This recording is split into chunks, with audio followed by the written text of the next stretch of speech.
আমি মনে হয় খুবই ভালো আছি।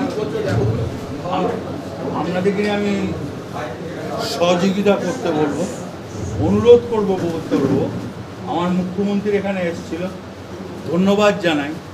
সব ধরনের মানুষ সাহায্য করুন বন্যার ক্ষেত্রে, সারদার পুজোর ক্ষেত্রে।